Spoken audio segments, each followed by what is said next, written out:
Hey Janel, how's it going? It's going great. I'm here at Chaka Marketing Worldwide Headquarters.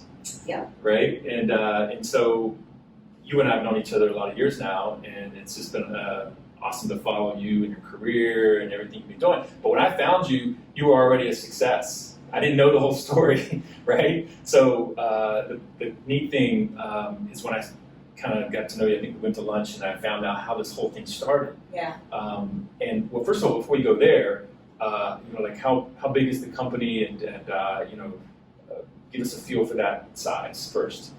Yeah, so we have 26 full-time employees here, predominantly in Tampa, but we have branched out and have employees in several other states now. Right. So that's definitely an evolution we took over the course of the last year. Yeah.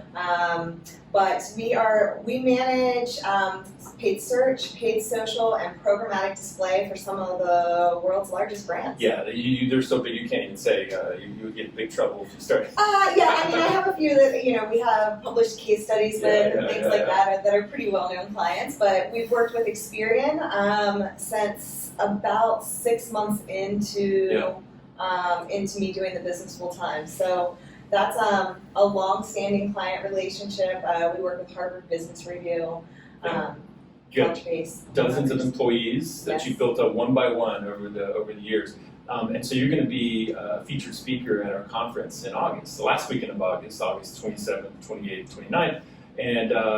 And so that's why I'm here, because I wanted to come see you, get a little recording so we could share out to people that are going to attend the conference. And I knew I had to have you at this conference because I can't think of anybody else in the Tampa Bay area that has been so self-made in terms of successful business owner, entrepreneur. I don't know, I can't think of anybody because I know how it started. You started in your spare bedroom that was a spare office, and I also know that it wasn't something that you set out to do per se. You were in a tough spot working for someone else, and you were your hand was forced. Maybe describe that a little bit more. Yeah, so the agency that I was working at had gone through a bankruptcy. Yeah. And that was a really challenging thing to go through. I was in my late 20s, had just achieved what I think my first business goal was of becoming a VP before I turned 30, right? And next was doing it on my own, right? And, which I didn't realize was that big of a deal. But in the process of that company going through the bankruptcy, they were interviewing key employees. Yeah. When they sat down with me to interview me, they said, "Where do you see yourself in 5 years?" And I said, "Well, hopefully doing this for myself." Yeah, because that was always in the back of your mind. It was always in the back 5 of my years mind. from now. Right. Yeah, 5 years from now, 5 years from now, 5 years from now, right? And so they were like, "Okay, well, that's not a normal answer." And I sat there like, "Wow, did I just screw something up because I gave a not a normal answer?" You were trying to keep your job at that point. Right. And do what I can to help save the jobs of everyone else there, right? Yeah. There were a lot of great people at that company. Yeah. And so that evening, the CEO of that company called me on my cell phone, and he said, "Do you realize how not normal that answer was?" And I said, "I don't." And he was like, "Well, that's exactly why you should do it."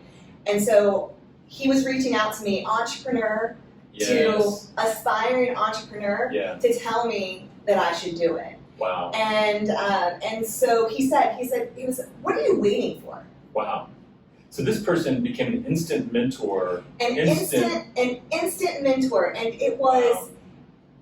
He was an entrepreneur himself, and he saw it, and he encouraged, and that's our job as entrepreneurs. Right. Our job is to identify and inspire and assist and help. And when you're putting together this conference, of course I'm saying yes. Right? Whether it's to participate in a roundtable discussion or to get on stage and share my story, if I can help one person make that leap, I mean, that's what life's all about. And someone did that for me, so I just got to keep paying that forward myself. I've seen you be in the room with aspiring entrepreneurs, and I've seen the way your face lights up when you kind of see that same spark that person saw in you. Like, it means a lot to you.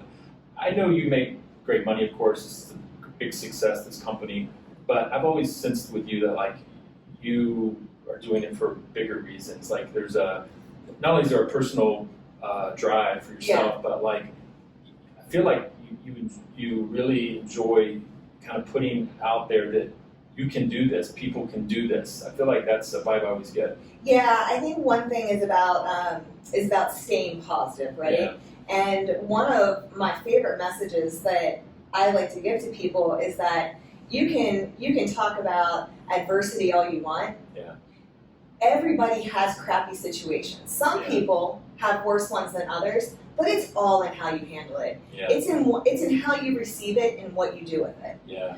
And you know, we like I said, we all have bad stuff happen. Right.